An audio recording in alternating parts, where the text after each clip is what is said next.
les managers actuels ont déjà beaucoup de difficultés sans l'intelligence artificielle à utiliser le style de management adéquat, hein, déjà, d'entrée de jeu. Maintenant, quand on rajoute l'intelligence artificielle, ça veut dire qu'il y en a certains qui vont être aidés dans des tâches répétitives, les gestions de planning, les gestions de congés, etc.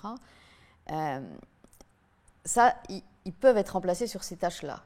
Maintenant, sur tout ce qui est relations humaines, tout ce qui est organisation, là, il faut des managers, mais avec un autre profil que ceux d'aujourd'hui.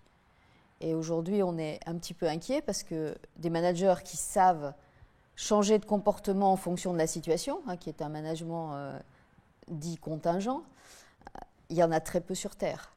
On a estimé à 7% le potentiel de ce type de manager. Donc, il n'y a pas que l'intelligence artificielle, il y a le fait aussi des compétences de base d'un manager qui doit pouvoir adapter son comportement en fonction des situations et en fonction des individus et changer de comportement.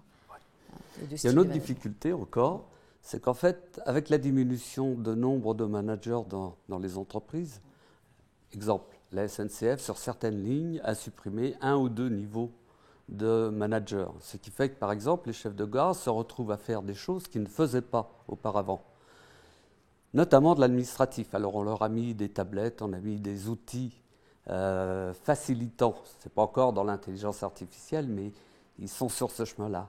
Mais ça ne remplit pas toutes les fonctions qui étaient auparavant celles des niveaux managers supérieurs. Donc la charge de travail s'accroît, on leur demande de nouvelles responsabilités et l'intelligence artificielle va nécessiter encore plus d'attention, ce que disait Michel à l'instant, vers les salariés. Donc on est dans une phase de transition extrêmement complexe et pour l'instant, les entreprises ne sont pas dans une démarche facilitante.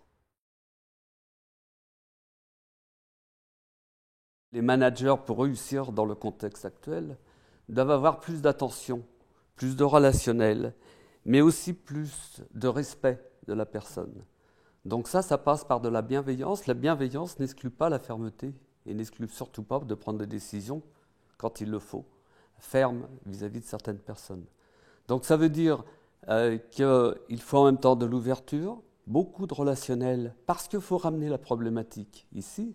La problématique, c'est que l'intelligence artificielle crée de la tension, crée de la pression sur le résultat vers l'ensemble des salariés. Les personnes sont de plus en plus solitaires face aux machines et donc les managers devront apporter du relationnel, de la confiance, de la volonté de faire ensemble des choses.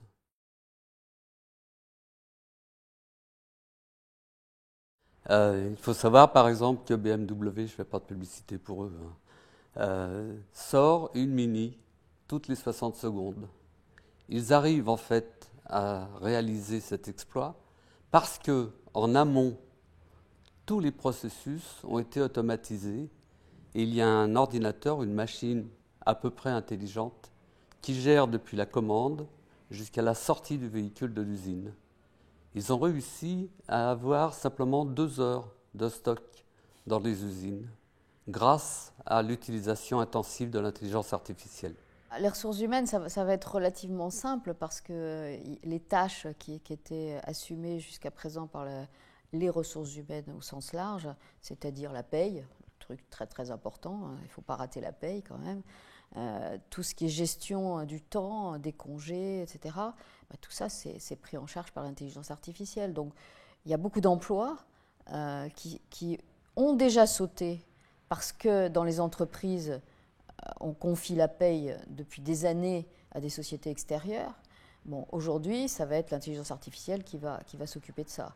Donc la fonction ressources humaines, toutes les tâches de base vont être supprimées petit à petit. Maintenant, ça va servir à quoi une fonction ressources humaines s'il n'y a plus ces tâches-là?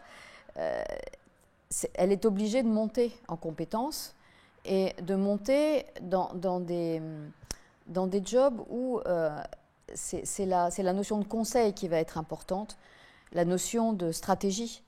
C'est-à-dire que les ressources humaines doivent faire un certain contrepoids aux décisions de la direction et puis bâtir aussi une stratégie avec la direction. Donc ça les fait monter en compétences. Maintenant, est-ce qu'ils sont capables de le faire ou pas? C'est la grande question. Ce que l'on peut ajouter par rapport à ça également, c'est que là encore, l'intelligence artificielle, la numérisation des activités ne sont pas les seuls responsables, parce que depuis maintenant une quinzaine d'années, les notes de frais sont automatiquement passées en workflow, les demandes de congés, la gestion des carrières est gérée de plus en plus conjointement par les managers et par la fonction ressources humaines. Les recrutements sont souvent faits également conjointement avec les autres. Je reviens un peu sur ce qu'a dit Michel. La difficulté de la fonction ressources humaines, c'est de se positionner en même temps sur le business et en même temps sur l'humain. Et dans beaucoup d'entreprises, elle ne sait pas bien faire ça. Elle est soit sur le business, soit sur l'humain, rarement sur les deux choses en même temps. C'est un vrai problème de fond qui touche la crédibilité, la légitimité de la fonction ressources humaines dans pas mal d'entreprises.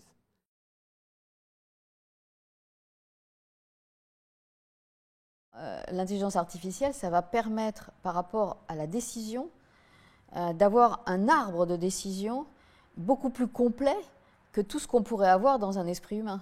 Donc, à partir du moment où on a cet arbre de décision, c'est plus facile de prendre la décision qui s'impose. On peut regrouper des décisions, on peut dire celle-là, j'y avais pas pensé, c'est quelque chose de fantastique, et allons-y, quoi. Donc, ça peut être une grosse aide, ou alors on peut tomber dans l'addiction et dans la dépendance, et là, ça sera terrible.